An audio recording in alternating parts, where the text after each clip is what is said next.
Bonjour à tous, je suis ravie de vous retrouver ici. Aujourd'hui nous allons coudre ensemble le chemisier Hanbok par Disclosed Paris.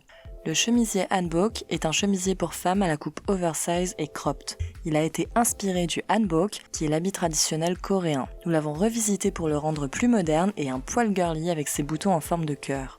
Nous avons néanmoins conservé son allure originelle avec notamment ses manches anormalement longues et évasées. Ce chemisier ne dispose pas d'un vrai col rapporté, c'est ce qu'on appelle un col à revers, ce qui rend le modèle accessible même à ceux qui débutent en couture. Nous vous proposons deux finitions différentes pour ce modèle. Le premier tissu que nous vous proposons est une batiste de coton biologique qui a été filée, tissée et teinte en France et se présente avec une finition parmenture. Il s'agit d'une finition très commune en couture et qui est accessible aux débutants. Nous vous proposons une seconde version un peu plus grunge qu'on réalise avec un beau satin épais provenant cette fois-ci de fin de série d'une maison de luxe appartenant au groupe LVMH. Vous proposer des fins de série nous permet, en plus de vous mettre à dispo des tissus d'exception à un coût moindre, de ne pas surproduire de nouveaux tissus alors même qu'il en existe déjà beaucoup trop. La parmenture ne se prête pas à ce tissu car il est assez épais. Nous vous proposons donc de finir cet ouvrage avec ce qu'on appelle une finition bord franc. Cela signifie qu'on laisse le tissu légèrement s'effilocher sur ses bords, ce qui lui donne un aspect non fini à la Margiela qu'on aime beaucoup. Cette finition évolue au fil du temps et c'est normal. N'hésitez pas à couper de temps en temps les fils si vous trouvez qu'ils dépassent trop. On rappelle qu'il s'agit bien d'un chemisier et non d'une blouse. Nos deux tissus proposés pour le moment sont des tissus qui se repassent pour être portés joliment. Pour réaliser ce chemisier, vous devez déjà savoir enfiler votre machine et y effectuer les réglages de base, longueur du fil, choix du point. Vous devez également maîtriser les notions d'endroit et d'envers d'un tissu, du droit fil, savoir ce qu'est un point d'arrêt et à quoi servent les crans. Nous ne reviendrons pas sur ces bases-là dans cette vidéo, mais pour tout le reste, nous sommes là. Si vous ne maîtrisez pas encore tous ces termes, nous vous recommandons de commencer d'abord avec la confection de nos petits accessoires qui sont accessibles aux tout débutants et où on vous explique en détail chacune de ces notions. Ça sera également l'occasion pour vous de vous faire la main avant de vous attaquer à votre chemisier Hanbok, car il n'y a pas de secret, on devient de plus en plus précis en pratiquant. Ceci étant dit, on démarre sans plus attendre avec le tutoriel de notre chemisier Hanbok.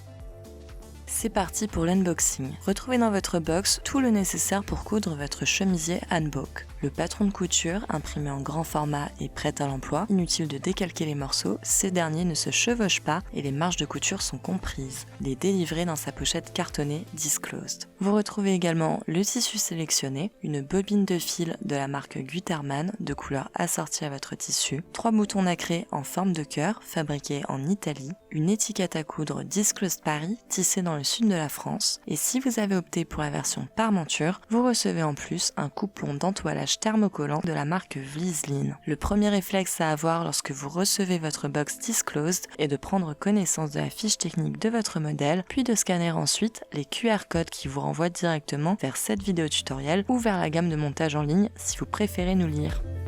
Vous aurez également besoin d'une machine à coudre équipée d'une aiguille standard, d'une canette vide et d'un pied presseur pour boutonnière. Tout cela est normalement fourni avec la machine à coudre, d'une paire de ciseaux à papier, d'une paire de ciseaux à tissu, d'un fer à repasser, d'épingles à coudre, d'une aiguille à coudre, d'un crayon craie ou d'une craie tailleur et enfin d'un découvite au cas où. Découpez chacun des morceaux du patron. Si vous avez acheté notre patron au format PDF, il vous faudra tout d'abord imprimer et assembler toutes les feuilles ensemble pour obtenir votre patron complet. Si vous avez opté pour la finition bord franc, nul besoin de découper le patron de la parmenture. Vous devrez aussi choisir la bonne ligne sur laquelle couper le bas de votre vêtement et le bas de vos manches selon la finition choisie. Comme nous vous proposons une version en satin dans nos kits prêts à coudre, nous avons délibérément fait le choix de ne pas vous faire couper de pièces au pli ou en double sur notre patron imprimé en grand format. En effet, on ne coupe jamais plusieurs épaisseurs de tissu ensemble lorsqu'on travaille ce type de tissu fuyant ou glissant, car on peut facilement ne pas couper de façon symétrique en procédant ainsi. C'est pourquoi vous avez sur votre patron imprimé 2 manches distinctes, 2 parmentures et un dos complet au lieu d'un demi-dos. Cependant, pour ceux qui ont opté pour le patron au format PDF, on ne vous a mis qu'une seule manche et qu'un seul côté de la parmenture couture pour vous éviter de scotcher trop de pages A4 ensemble. Pensez donc bien à couper ces morceaux dans un sens puis dans l'autre afin de bien obtenir un côté droit et un côté gauche. Une fois chaque morceau du patron découpé, placez l'endroit du tissu face à vous et épinglez chacun des morceaux comme détaillé dans le plan de coupe. On voit bien que le sens du droit fil est respecté, toutes les pièces sont positionnées dans le bon sens. Découpez chacun des morceaux dans le tissu en faisant bien attention à suivre parfaitement les lignes du patron. On rappelle que les marges de couture sont toujours comprises dans les patrons disclosed, il est donc inutile de laisser une marge autour du tracé du patron. Pour la version en batiste de coton, on n'oublie pas de découper également la parmenture dans le coupon de thermocollant fourni. Le thermocollant est très souvent utilisé en couture pour apporter de la tenue à certains morceaux. C'est souvent le cas des parmentures, comme ici, mais aussi des cols ou des poignées de chemise par exemple. Pour thermocoller vos morceaux, repérez tout d'abord le côté le plus rugueux. Ce sont les points de colle qui donnent cet aspect-là au toucher, et c'est bien cette face-là qu'on va venir positionner contre notre tissu. On superpose parfaitement nos morceaux de thermocollant sur notre parmenture en tissu, et on vient ensuite thermocoller à l'aide de son fer à repasser. Avant de vous lancer, vérifiez bien les indications d'entretien de votre tissu. Nous vous conseillons de toujours tester la chaleur de votre fer sur une chute. Nous vous recommandons ensuite de placer un tissu sous votre fer avant de thermocoller l'ensemble afin d'éviter que la colle ne vienne se fixer sous votre fer à repasser. On presse le fer délicatement sur chaque morceau sans faire glisser. On reste simplement appuyé une dizaine de secondes sur chaque zone à thermocoller et on n'utilise jamais de vapeur. Elle empêcherait en effet la colle de bien adhérer. Cette étape peut être longue selon la taille des morceaux à thermocoller, mais il est important de la faire correctement pour que notre thermocollant adhère bien et ainsi assurer une certaine longévité à notre vêtement. Marquez tout l'écran à l'aide de votre paire de ciseaux, 0,5 cm, pas plus. Les crans de nos patrons sont toujours clairement indiqués afin que vous ne les manquiez pas. Munissez-vous ensuite d'épingles et de votre crayon craie pour marquer l'emplacement des boutons et des boutonnières. Il est possible également de marquer leur emplacement seulement à la toute fin, au moment de les faire. Si vous n'êtes pas très précis lors de la couture, il se peut en effet que l'emplacement des boutons ne soit plus aligné avec l'emplacement des boutonnières, alors nous vous recommandons dans tous les cas de revérifier les emplacements au dernier moment. Retirez les épingles et les différents morceaux du patron et repassez chacun de vos morceaux de tissu en respectant toujours ces indications d'entretien. Nous allons à présent surfiler chacun de nos morceaux à l'aide d'un point zigzag. Attention, ne surfilez pas vos morceaux si vous avez opté pour la version bord franc. On surfilera seulement les endroits qui le nécessitent au fur et à mesure du montage. Comme d'habitude, on teste d'abord la longueur et la tension de notre fil sur une chute afin de bien faire nos réglages. Pour ceux qui ont une surjeteuse, n'hésitez pas à surjeter vos morceaux à la place, le résultat n'en sera que plus propre. Pour ceux qui n'ont pas de surjeteuse, le point zigzag de votre machine à coudre fera très bien l'affaire. Surfiler un tissu, ou surjeter si on utilise une surjeteuse, consiste à réaliser une couture sur le bord de notre tissu afin qu'il ne s'effiloche pas. Lorsqu'on sélectionne le point zigzag de notre machine, l'aiguille piquera donc, comme son nom l'indique, en zigzag. Elle piquera en fait une fois dans le tissu et une fois à côté du tissu. C'est ainsi que les fils seront emprisonnés et notre tissu ne pourra donc plus s'effilocher. Pour ce faire, on place le bord de notre tissu pile au milieu de notre pied presseur. Vous devez, comme pour le point droit, commencer et finir par un point d'arrêt. On commence au point droit avec l'aiguille décalée sur la gauche, histoire qu'elle plante bien dans le tissu et non dans le vide, et on plante notre aiguille dans le tissu à 1 cm du bord en marche arrière sur 3 points. Puis on reprend la piqûre en marche avant tout le long en vous positionnant cette fois-ci sur le point zigzag de votre machine. Attention à avoir l'aiguille bien relevée avant de changer de point. On vous rappelle qu'on a filmé ce tutoriel avec un fil blanc afin que vous voyiez bien, mais naturellement chez vous, le fil est noir et se fond donc dans votre tissu. Pour ceux qui n'ont jamais cousu d'angle, c'est très simple. Piquez tout le long jusqu'à arriver à l'angle. Laissez l'aiguille plantée dans le tissu pile dans l'angle, puis relevez votre pied presseur. Faites pivoter le tissu et rabaissez le pied presseur avant de continuer votre piqûre. N'hésitez pas également à ralentir dans l'arrondi du col afin d'avoir un rendu propre. Arrivé à la fin, on repasse au point droit avec encore une fois l'aiguille décalée sur la gauche et on finit par 3 points en marche arrière pour sécuriser. C'est le point d'arrêt final.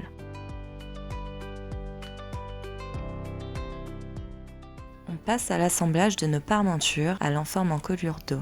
On épingle les deux parmentures à l'enforme encolure dos, endroit contre endroit. On pique au point droit pour assembler à 1 cm du bord, après avoir bien fait des essais sur une chute. Le point ne doit pas être trop serré ni trop lâche. On n'oublie pas le point d'arrêt au début et à la fin, et on coupe les fils qui dépassent. On repasse le tout en ouvrant nos marges de couture. On ouvre les marges de couture pour répartir l'épaisseur et obtenir de belles finitions.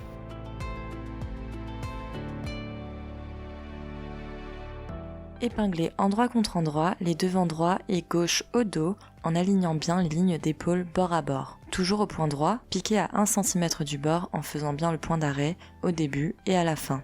Coupez les fils qui dépassent. Repassez le tout en couchant les valeurs de couture vers le dos. On obtient ainsi le corps du vêtement composé des deux devants et du dos. Pour la version bord franc, surfilez à présent ces deux lignes d'épaule à l'aide d'un point zigzag ou d'une surjeteuse comme nous n'avons pas surfilé nos pièces au début. On surfile les deux épaisseurs de tissu en même temps, n'hésitez d'ailleurs pas à égaliser les deux bords avec vos ciseaux au préalable si besoin. On n'oublie pas le point d'arrêt au début et à la fin et on coupe les fils qui dépassent.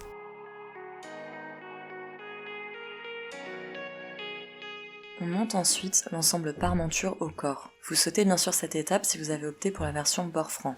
Épinglez l'ensemble parmenture au corps tout le long de l'encolure en les positionnant bien endroit contre endroit. Il faut faire coïncider le cran central de l'enforme encolure dos avec celui du dos, ainsi que les coutures épaules qui doivent aussi coïncider avec celles de la parmenture. La qualité d'un ouvrage dépend grandement de la précision avec laquelle on épingle nos morceaux au fur et à mesure de la confection, alors prenez votre temps. Piquez tout le long au point droit à 1 cm du bord et sans changer vos réglages. On n'oublie pas comme d'habitude le point d'arrêt au début et à la fin. Faites bien attention aux marges de couture pendant l'assemblage à la machine. Pour rappel, nous les avons couchées vers le dos pour le corps et ouvertes au niveau de la parmenture. Bien respecter le sens des marges de couture vous permet d'éviter d'avoir des surplus de matière disgracieux. De façon générale en couture, on couche les marges de couture vers le dos du vêtement et ou vers le sol. On écarte les marges de couture au fer lorsque l'on veut justement répartir la matière de façon homogène, comme sur notre parmenture par exemple. On n'hésite pas à ralentir dans l'arrondi du col, voire même à relever notre aiguille et faire pivoter notre ouvrage si besoin. Nous allons maintenant dégarnir les angles du col. Dégarnir un angle signifie simplement enlever de la matière au niveau de l'angle. Comme on assemble endroit contre endroit, dégarnir notre angle va nous aider à bien retourner notre ouvrage afin d'obtenir un angle bien net et bien plat. Pour ce faire, coupez une première fois votre angle au plus près de la piqûre. Recoupez à nouveau un peu de matière sur les côtés en biais. Attention à ne pas couper trop proche de la piqûre non plus, vous risqueriez de faire un trou. Faites la même chose avec le second angle. Retournez ensuite votre ouvrage sur l'endroit en ramenant la parmenture vers l'intérieur. N'hésitez pas à utiliser un stylo ou tout autre objet pointu et non tranchant pour bien faire ressortir les angles. Prenez le temps de bien repasser pour aplatir les coutures. Le repassage est primordial pour assurer une bonne tenue au vêtement. Ça fait vraiment toute la différence, alors restez zen, prenez votre temps et appliquez-vous. Faites 2 points à la main de chaque côté de la parmenture pour la maintenir bien en place à l'intérieur du vêtement. Munissez-vous de votre aiguille à coudre et piquez pile dans la couture épaule, à la fois sur l'ensemble formé par les deux devants et le dos, et dans celle de la parmenture.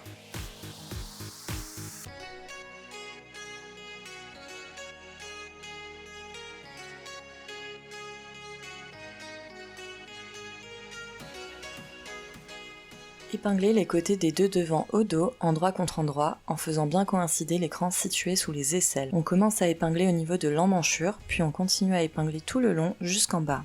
On commence par le haut, car s'il y a une petite différence de longueur entre les deux morceaux qu'on assemble, ça sera plus facilement rattrapable au moment de faire l'ourlet final, alors que si le décalage se retrouve au niveau de l'emmanchure, il sera plus compliqué ensuite de monter la manche. Piquez au point droit les deux côtés du chemisier ainsi épinglés, toujours à 1 cm du bord. Comme d'habitude, on n'oublie pas le point d'arrêt au début et à la fin, et on coupe les fils qui dépassent. Pour la version bord franc, vous faites exactement la même chose, puis vous surfilez les deux côtés à l'aide d'un point zigzag. Comme tout à l'heure, on surfile les deux épaisseurs de tissu en même temps. Repassez le tout en couchant les marges de couture des deux côtés vers le dos.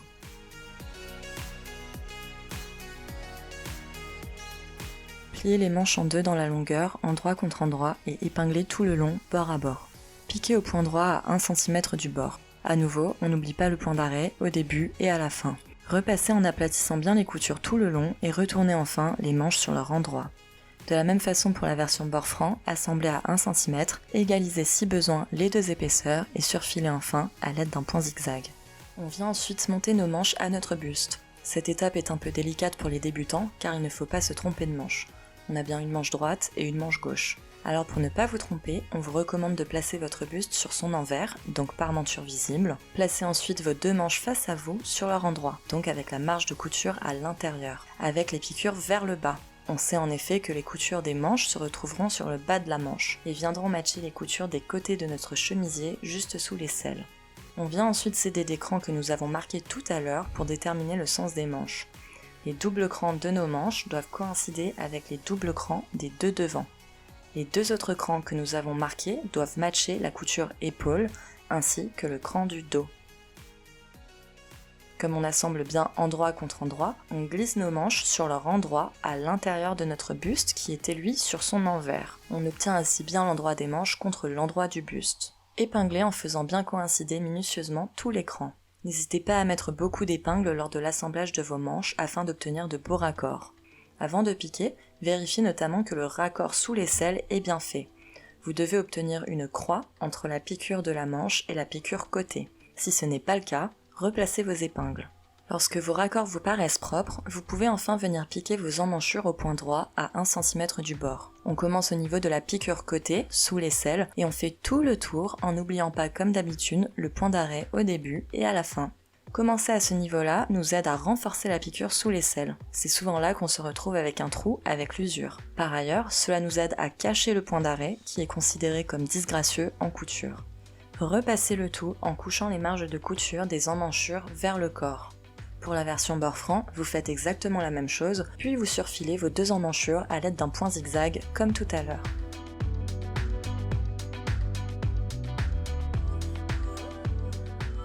On s'attaque à présent aux ourlets de manches. Si vous avez opté pour la finition bord franc, ne faites pas d'ourlet. On vous montre juste derrière comment procéder. Commencez par retourner votre chemisier sur son envers. Nous allons réaliser un ourlet double. Attention, les manches de notre chemisier hanbok sont dramatiquement longues. Elles recouvrent une partie de vos mains et sont également très évasées. Si vous le souhaitez, raccourcissez un peu vos manches à la longueur désirée. Faites un premier rempli de 1 cm au niveau du bas de votre manche et épinglez. On n'hésite pas à mesurer au fur et à mesure pour avoir un ourlet bien régulier. On repasse une première fois pour marquer le pli.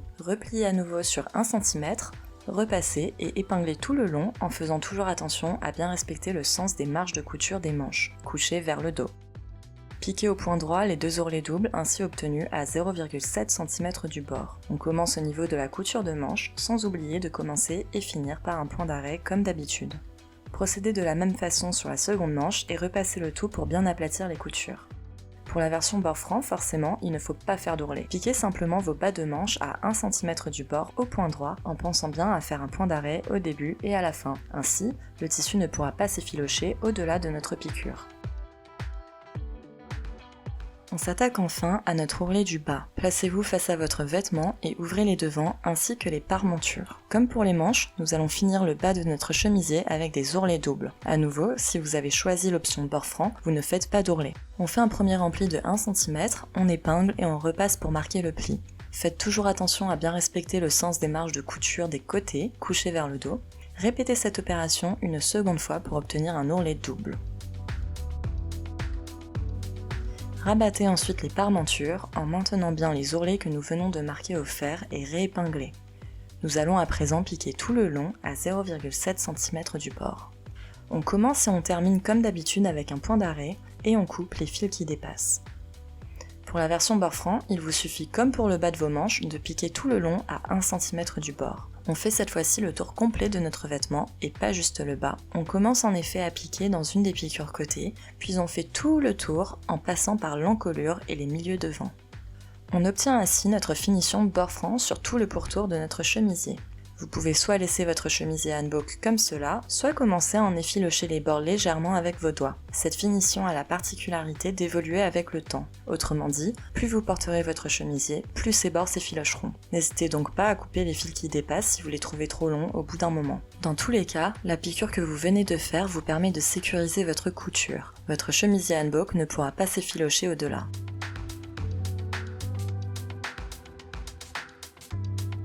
On passe à présent à la réalisation de nos boutonnières. Changez tout d'abord votre pied presseur pour installer votre pied spécial boutonnière. Positionnez-vous ensuite sur le point spécial boutonnière de votre machine et réglez la longueur de votre point entre 0 et 1. Avant de vous lancer sur votre ouvrage, il est impératif de faire des tests au préalable sur une chute de votre tissu. Nos boutons cœur ont une hauteur de 1 cm, il faut donc faire des boutonnières légèrement plus grandes afin que le bouton puisse passer à l'intérieur. Repérez le cran qui fonctionne le mieux. Chez nous, on se positionne au niveau du 3e cran. On se met sur le point boutonnière 1 et on positionne notre pied presseur comme il faut pour que l'ouverture du pied presseur soit parfaitement adaptée à la taille que l'on souhaite donner à notre boutonnière. Placez votre aiguille dans le coin haut gauche de l'emplacement de boutonnière et tout doucement, appuyez sur la pédale et accompagnez le tissu sans tirer, sans forcer, jusqu'à ce que votre aiguille se retrouve dans le coin en bas à gauche. Le travail se fait tout seul. Arrivé en bas, relevez votre aiguille et réglez votre point boutonnière 2. Faites quelques allers-retours. On passe ensuite au point boutonnière 3, on remonte doucement et on s'arrête bien à temps, dans le coin en haut à droite. Terminez enfin avec le point boutonnière 4, qui est en réalité le même que le 2, et faites quelques allers-retours. Relevez enfin votre aiguille et coupez les fils qui dépassent. Lorsque votre boutonnière vous paraît propre, et seulement à ce moment-là, vous pouvez retourner sur votre ouvrage. Vérifiez que vos emplacements de boutons et boutonnières sont bien alignés et ajustez si besoin. Il est possible qu'il y ait un léger décalage si vous avez manqué de précision plus tôt, mais ce n'est pas grave, c'est le moment de rattraper ça. Prenez votre temps et réalisez ainsi les 3 boutonnières de votre chemisier hanbok. Notez que nous vous montrons aujourd'hui comment réaliser une boutonnière sur une machine à coudre familiale basique, mais sachez que sur de nombreuses machines à coudre plus haut de gamme aujourd'hui, la fonction boutonnière est automatisée, ce qui rend leur réalisation d'autant plus simple. Nous ne détaillerons donc pas le processus pour ces machines plus haut de gamme, car on part du principe que si vous avez investi dans l'acquisition de cette machine plus élaborée, vous avez sans doute un niveau de couture plus avancé. Positionnez 2 épingles en début et en fin de boutonnière. À l'aide d'un découvite, ouvrez délicatement la boutonnière pour former le trou qui laissera passer le bouton. Les 2 épingles nous servent de guide afin de ne pas aller trop loin avec le découvite et malencontreusement déchirer la boutonnière. Retirez les épingles, votre boutonnière est faite. Cousez enfin les boutons cœur à la main. Avant de coudre nos boutons, on en profite pour vérifier à nouveau que l'emplacement des boutons marqués à la craie soit toujours bien en face des boutonnières que nous venons de faire. Pour coudre les boutons à la main, rien de plus simple. Passez votre fil dans le chat de votre aiguille et faites un petit nœud au bout. On vous conseille de planter votre aiguille sur l'endroit du vêtement afin que ce petit nœud ne se voit pas sur l'envers. Il sera en effet caché par le bouton sur l'endroit. Après avoir piqué sur le devant de votre chemisier, passez votre aiguille dans les trous de votre bouton et ressortez-la de l'autre côté. Faites cela plusieurs fois afin que la couture soit solide.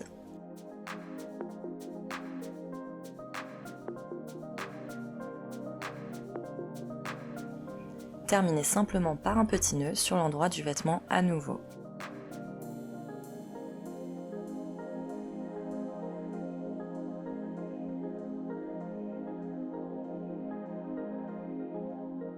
Pour finir votre chemisier, munissez-vous de l'étiquette textile Disclosed Paris fournie. Placez-la bien au centre sur la partie en forme encolure dos.